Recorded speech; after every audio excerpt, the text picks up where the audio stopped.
Okay, here we have entry to the crawl space. This isn't your typical crawl where you have a man door. You do come in, and obviously this is can be used for storage, and you'll see how much headroom there is here. And as we go up the elevation, then it gets shorter, but essentially fairly roomy for a crawl space. I have scoped out where I want to mitigate the water. Obviously, starting up on the high side, we may come from the corner back down against the wall in the back. Get a better shot with maybe a flashlight. Obviously, this is the high area of the crawl space. From that corner is where we want to start it. And I'm not sure if I want to follow this perimeter right here and then come down, where essentially there's already an opening below that vent that we're able to take it low and out. So this is an area where, or a project where we won't need a sump pump, because there is a way to get the water out. Initially it's the same size hole, but over in the corner. So that's going to be the way to mitigate moisture under here. You can see it's well sloped.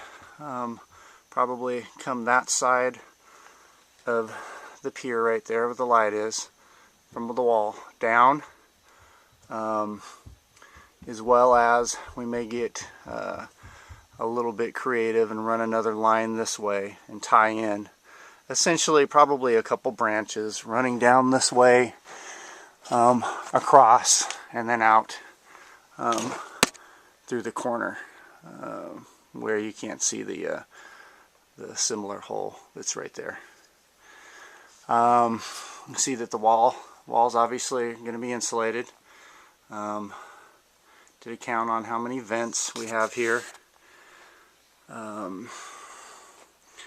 better shot the underside. The client will have all the storage, etc., the paint and things and whatnot taken out.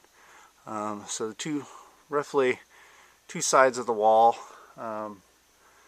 maybe three that take up the areas where we're going to insulate. It's obvious. The rest is rim joist. So there's a picture of that.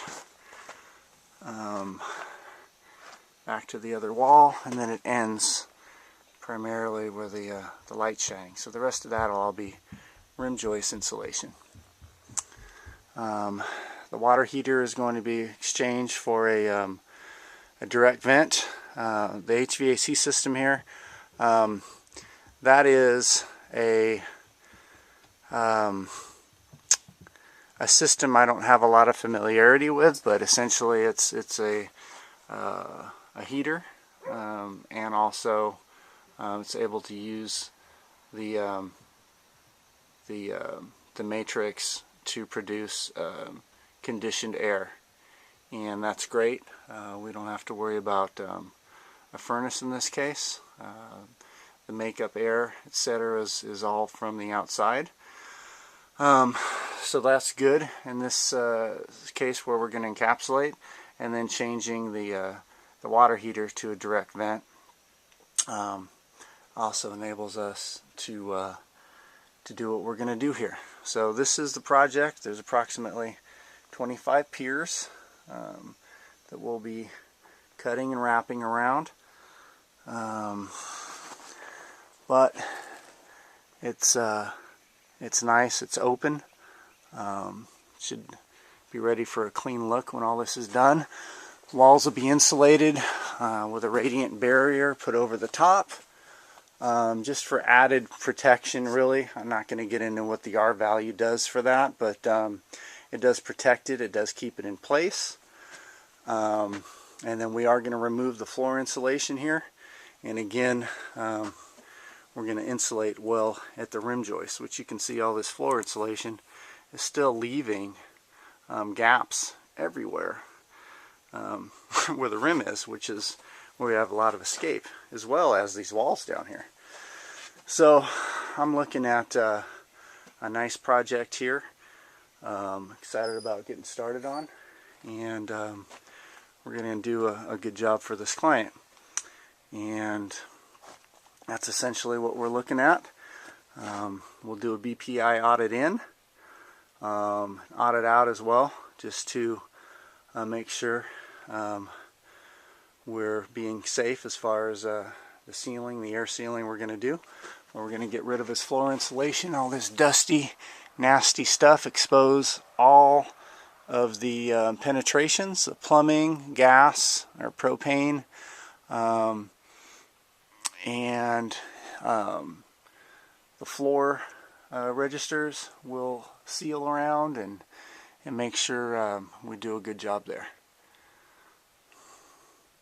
This is Steve Carmelich with Carmelich Construction, and next time I come back we'll have a work in progress.